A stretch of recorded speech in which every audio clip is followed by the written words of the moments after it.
अवधूत चिंतन श्री गुरुदेव दत्त श्री सद्गुरू स्वामी समर्थ. सर्व स्वामी भक्तांचे स्वामी परिवारात खूप खूप मनापासून स्वागत आहे. भक्त हो, आजच्या व्हिडिओमध्ये आपण महाशिवरात्री पूजा घरच्या घरी कशी करावी आणि कोणकोणते उपाय करता येतील. तर मी लग्नाच्या आधी शिवभक्त होते आणि महादेवाची मी अगदी 10वीला असतानापासून खूप सेवा केली. नंतर एक असा काळ आला की ज्यावेळी आपल्याला मनासारखा पती मिळावा अशी प्रत्येक मुलीची इच्छा असते आणि सोबतच स्वतःसुद्धा जर शिक्षण घेतलं असेल तर नोकरी लागावी. या सगळ्या काही माझ्या मनोकामना पूर्ण करण्यासाठी मी शिवाची खूप जास्तीत जास्त भक्ती करू लागले, म्हणजेच माझ्या भोळ्या महादेवाची. आणि या भोळ्या महादेवाने आजवर मला खरंच खूप मोठमोठ्या संकटातून तारलेलं आहे. तर चला, आज आपल्याला फक्त पूजा कशी करायची आणि तुम्हाला इथे मी साधा अभिषेक किंवा रुद्र अभिषेक, बऱ्याचशा महिलांना रुद्र अभिषेक करता येत नाही किंवा तुमच्याकडे रुद्र अभिषेकसाठी जे काही आपल्याला मंत्रस्तोत्राचं पुस्तक लागतं हे नसेल तर मग कसा साधा अभिषेक करावा, त्याचबरोबर काय काय करता येईल. महाशिवरात्र म्हणजेच एक खूप मोठा उत्सव आहे आणि तुमच्या आयुष्यामध्ये जे काही दुःख असेल ना ते तुम्हाला ही पूजा व्यवस्थित करून पूर्ण संपवून टाकायची आहेत आणि नक्कीच होतील. कारण आपण जे काही पुत्रप्राप्ती, संतानप्राप्ती, विवाहासाठी, त्याचबरोबर नोकरीसाठी, घरातील आजारपणासाठी वेगवेगळे उपाय पाहणार आहोत. आज आपण आजच्या व्हिडिओमध्ये फक्त आणि फक्त पूजाविधी पाहणार आहोत. तर सर्वांनी व्हिडिओ शेवटपर्यंत पहा आणि पाहत असताना कमेंट्समध्ये ओम नमः शिवाय आणि श्री स्वामी समर्थ असे लिहा. तर सर्वात आधी तुम्ही इथे बघू शकता मी सर्व काही साहित्य घेतलेलं आहे. आपल्याला महादेवाची पूजा करण्यासाठी शिवलिंग पाहिजे आणि तुमच्या प्रत्येकाकडे शिवलिंग असेल. त्याचबरोबर महादेवाची आपल्याला पार्वतीसह गणपतीसह पूजा करायची आहे. त्यामुळे बाप्पाची मूर्ती घेतलेली आहे आणि पार्वतीचं प्रतीक म्हणून देवी अन्नपूर्णा घेतलेली आहे. तर पूजेसाठी लागणारं सर्व साहित्य तुम्ही या ठिकाणी सविस्तर पाहू शकता आणि मी ते डिस्क्रिप्शनमध्ये सुद्धा देईल. तर आपल्याला एक तेलाचा, एक तुपाचा असे 2 दिवे पाहिजे आहेत. बेलाचे पान म्हणजेच बिल्वपत्र, तुमच्याकडे जर शमीचे तुम्हाला पान भेटले तर शमीचं सुद्धा पान पाहिजे आहे. आणि पांढरी फुले, तर जे जे महादेवाला फुले आवडतात ते घ्यायचं आहे. त्याचबरोबर ज्या ज्या पत्री शिवाला आवडतात त्या घ्यायच्या आहेत. बाकीचं साहित्य तुम्ही बघितलेलंच आहे. आणि जर तुमच्याकडे अभिषेक करण्यासाठी गळती नसेल तर काही हरकत नाही, असावी असंच अजिबात नाही.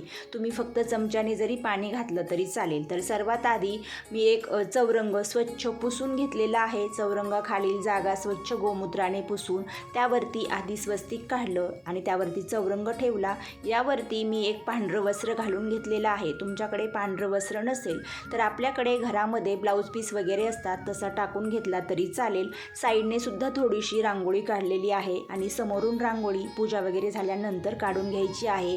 तर सर्वात आधी जो काही दिवा आहे एक तेलाचा तो मी प्रज्वलित करून दिव्याला हळदी कुंकू फूल ठेवलेला आहे. अक्षदा म्हणजे दिव्याची पूजा करून घेतली, स्वतःला हळदी कुंकू लावून. आता सर्वात आधी आपण गणपती बाप्पाचा अभिषेक करून घेऊ. तर सर्वप्रथम पाणी घालायचं, त्यानंतर जे चंदनाचं पाणी आहे त्याने आपल्याला अभिषेक करायचा आहे. पुन्हा मग दुधाने अभिषेक करायचा आहे. तर चंदनाने अभिषेक केल्यामुळे काय होतं की जे भगवान शिव आहेत हे खूप तापट असतात आणि त्यांना चंदनाने अभिषेक घातल्याने ते एकदम शांत होतात. या दिवशी आपल्याला त्यांना जास्तीत जास्त शांत करायचं आहे, म्हणजेच आपल्या ज्या मनोकामना आहेत त्या त्यांच्यापर्यंत पोहोच होतील. तर तुम्ही बघितलं आपला गणपती बाप्पाचा अभिषेक झाला. बाप्पाला स्वच्छ पुसून थोडंसं अत्तर लावून अष्टगंध लावलेला आहे. आणि तर मी पूर्वेकडे तोंड करून बसलेली आहे आणि माझ्या उजव्या बाजूला गणपती बाप्पाची थोडेसे अक्षदा ठेवून स्थापना केलेली आहे. बऱ्याचशा जणांना कन्फ्यूज होतं की बाप्पांना कोणत्या ठिकाणी ठेवायचं. तर देवांच्या डाव्या बाजूला प्रथम स्थान बाप्पाला द्यायचं आणि सर्वात आधी गणपती बाप्पाचा अभिषेक करून घेतला. त्यानंतर देवी अन्नपूर्णा म्हणजेच देवी पार्वतीचा अभिषेक करून घेऊ. सर्वात आधी थोडंसं शुद्ध पाणी घालू, नंतर मग चंदनाने अभिषेक करून घेऊ. त्याचबरोबर नंतर पंचामृताने अभिषेक करायचा आहे. पण माझ्याकडे दही नसल्यामुळे मी दूध घेतलेलं आहे आणि शिवरात्रीला तुम्हाला दह्याने सेपरेट, पंचामृताने सेपरेट असा अभिषेक करून ते तुम्ही तीर्थ पुन्हा मग प्राशन करण्यासाठी ठेवू शकता. तर देवीला हळदी कुंकू वाहून घ्यायचं. देवीचा अभिषेक तुम्हाला याच पद्धतीने करायचा आहे. आपण अर्धवट माहिती घेतो, अर्धवट पूजा करतो, मग आपल्याला कुठलंच फळ मिळत नाही आणि इच्छा देखील पूर्ण होत नाही. हळदी कुंकू, अक्षदा आणि फूल वाहून देवीला आता स्वच्छ धुवून घेऊ. घेऊ आणि लगेचच देवीला स्वच्छ पुसून सुंदरसं कुंकू किंवा मग कुंकवाचा मळवट भरून घ्या. आणि या दिवशी तुमच्याकडे जर हार वगैरे असतील, म्हणजेच देवीला जे काही तुम्हाला सजवायचं असेल त्याने तुम्ही सजवू शकता. तर देवीला असं तांदळाच्या वाटीमध्ये ठेवलेलं आहे. त्याचबरोबर माझ्याकडे कमळगट्ट्याचे मणी आहेत, जे मी स्वच्छ धुवून त्याला थोडंसं चंदनाचे टिके लावून यामध्ये ठेवत असते. आणि देवीला फूल ठेवलेलं आहे, बाप्पालासुद्धा फूल वगैरे ठेवून, म्हणजेच गणपती बाप्पा देवीची स्थापना झाली. आता आपल्याला आपल्या महादेवाची पूजा करायची आहे. तर तुम्ही बघू शकता ताटामध्ये पिंड ठेवलेली आहे आणि प्रत्येकाच्या घरामध्ये 4 इंचापर्यंत पिंड असावी, म्हणजेच शिवलिंग असावं. तर आता सर्वात आधी पाणी, त्यानंतर मग जे आपलं चंदनाचं पाणी आहे, याने आपल्याला जास्तीत जास्त छान अभिषेक करायचा आहे. आणि हे करत असताना या ठिकाणी ओम नमः शिवाय हा मंत्र म्हणा. गणपती बाप्पालासुद्धा ओम गण गणपते नमः हा म्हणा आणि देवीला आणि शंभू महादेवाला ओम नमः शिवाय याच मंत्राने अभिषेक करायचा आहे. त्याचबरोबर आता मी या ठिकाणी मधाने अभिषेक करते, अक्षदाने अभिषेक करते, साखरेने अभिषेक करते. तुम्ही इथे पाहत जा. या पद्धतीनेच तुम्हाला महाशिवरात्रीचा हा अभिषेक करायचा आहे. पुन्हा देवाला फुलांच्या पाकळ्याने अभिषेक केला आणि जे काही आपण अभिषेकचं जे पाणी आहे ते तुम्हाला झाडांच्या कुंडीमध्ये टाकायचं आहे. इकडे तिकडे कोणीही ते ओलांडून जाणार नाही, अशा ठिकाणी अजिबात टाकू नका. आता त्यानंतर मी पिंड स्वच्छ पुसून घेतली आणि पुन्हा ताम्हणामध्ये ठेवलेली आहे, यावरती गळती ठेवलेली आहे. तर आता रुद्र अभिषेक करायचा आहे. आता रुद्राभिषेक करण्यासाठी तुम्हाला स्वामी समर्थ महाराजांच्या केंद्रामध्ये नित्यसेवा स्तोत्र व मंत्र ही एक पुस्तिका मिळून जाते. हा एक ग्रंथ मिळतो, त्यामध्ये तुम्हाला रुद्राभिषेक संपूर्ण माहिती आहे. पण ज्या ताईंकडे नाही आहे त्यांनी यूट्यूबला तुम्ही सर्च करू शकता रुद्राभिषेक, तर तुम्हाला तिथेसुद्धा मंत्र स्तोत्रसहित सर्व काही येऊन जाईल. पण आता हा रुद्राभिषेक करताना तुम्हाला सर्वात महत्त्वाचं कुठलंच पुस्तक नाही आहे, आपल्या सर्वांकडे स्वामी महाराजांची पोथी आहे. तर मग रुद्राभिषेक म्हणजे काय, तर सर्वात आधी आपल्याला स्वामी स्तवन 1 वेळा, त्यानंतर अथर्वशीर्षम 1 वेळा हे आपल्याला पठण करायचं असतं. तर तुमच्याकडे अथर्वशीर्षम एखादी पुस्तिका असेल ते तुम्ही 1 वेळा बोला. त्यानंतर तुम्ही स्वामी स्तवन घ्या आणि त्यानंतर तुम्हाला महामृत्युंजय या जपाचं फक्त 11 वेळा पठण करायचं आहे अभिषेक करताना. तर आवर्जून साधा अभिषेक करताना या गोष्टी करा. ज्या ताईंना हे काही शक्य नाही आहे किंवा कुठलीही पुस्तिका नाही आहे तुमच्याकडे, तर तुम्ही फक्त आणि फक्त ओम नमः शिवाय हा जप 108 वेळा म्हणा आणि अभिषेक घाला. आणि ज्यांना रुद्राभिषेक करायचा आहे त्यांच्यासाठी सविस्तर माहिती डिस्क्रिप्शनमध्ये देईल, म्हणजे तुम्हाला त्या ठिकाणाहून तुम्ही स्क्रीनशॉट घ्या आणि मग त्यानुसार तुम्ही रुद्राभिषेक करा. आता आपला अभिषेक करून झालेला आहे. आता उपाय आहेत बघा महत्त्वाचे, लक्षात ठेवा आणि तुम्हाला याचा खूप सगळा फायदा होणार आहे. आता रुद्राभिषेक केल्यानंतर जे काही तुम्हाला इथे ताम्हणामधील जल दिसत आहे हे अमृत होतं. हे तीर्थ खूप महत्त्वाचं आहे आणि जे बिल्वपत्र आहे ते सुद्धा खूप महत्त्वाचं आहे. तुम्हाला ते बिल्वपत्र तसंच ठेवायचं आहे त्याच पाण्यामध्ये. आणि नंतर तुमची पूजा वगैरे झाल्यानंतर तुमच्या घरातील मुलांना, तुमच्या मिस्टरांना, जे जे घरातील आहेत सर्वांनी ते पाणी तुम्ही प्राशन करा. आणि जे बेलाचं पान आहे ते तुम्ही तसंच फ्रीजमध्ये वगैरे ठेवून द्या किंवा देवापाशीच त्या दिवशी वेगळं ठेवा. दुसऱ्या दिवशी प्रत्येकाने थोडा थोडा तुकडा चावून त्या पानाचा खा. यामुळे तुमच्या शरीरातील आजार दूर होतील. आणि सर्वात महत्त्वाचं, ज्या ताईंचे मिस्टर व्यसन करतात त्यांचं व्यसन खरंच खूप लवकर सुटण्यास तुम्हाला मदत होईल. पण तुमची पूर्ण श्रद्धा असावी. खूप जणांना अनुभव आलेले आहेत आणि यापुढे सुद्धा आपण खूप जास्तीत जास्त उपाय पाहणार आहोत. तर तुम्हाला सेवा फक्त आज दाखवते आणि अशीच तुम्हाला पूजा करायची आहे. भगवान शिवांना स्वच्छ मी पुसून घेतलेलं आहे, म्हणजेच शिवलिंगाला थोडंसं अत्तर लावून घेतलं आणि एका वाटीमध्ये थोडंसं भस्मची पेस्ट केली आणि भस्मने खूप सुंदर असा इथे गंध लावून घेतलेला आहे.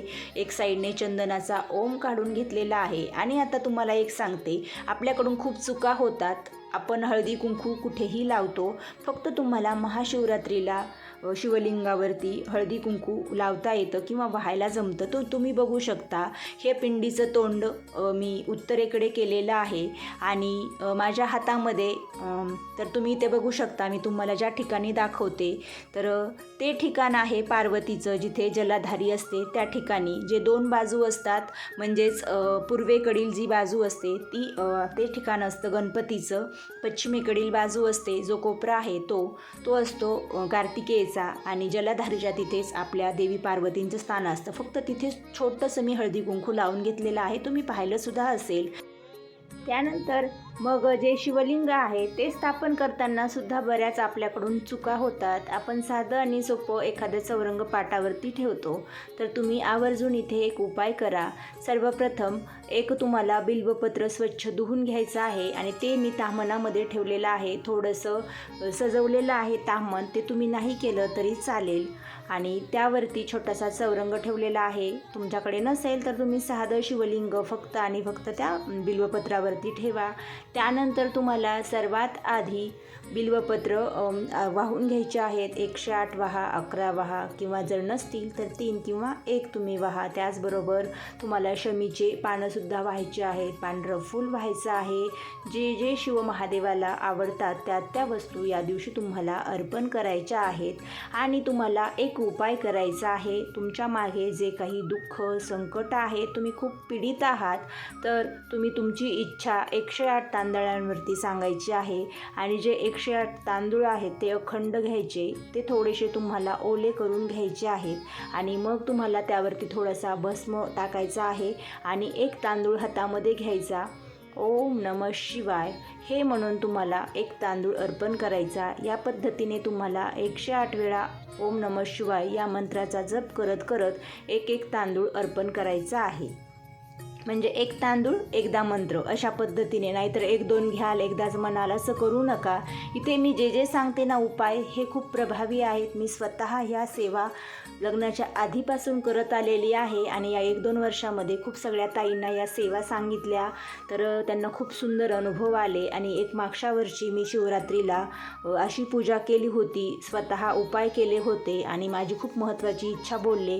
ती लगेच 1 महिन्यात पूर्ण झाली आणि मला खरंच मागच्या शिवरात्रीनंतर खूप छान सुंदर अनुभव आले. सर्व काही माझ्या स्वामींची कृपा आणि शिवशंभू महादेवाची कृपा तुमच्यावर सुद्धा हो, ही इच्छा आहे. म्हणून आज तुम्हाला इथे सविस्तर साधी सोपी माहिती शेअर केलेली आहे.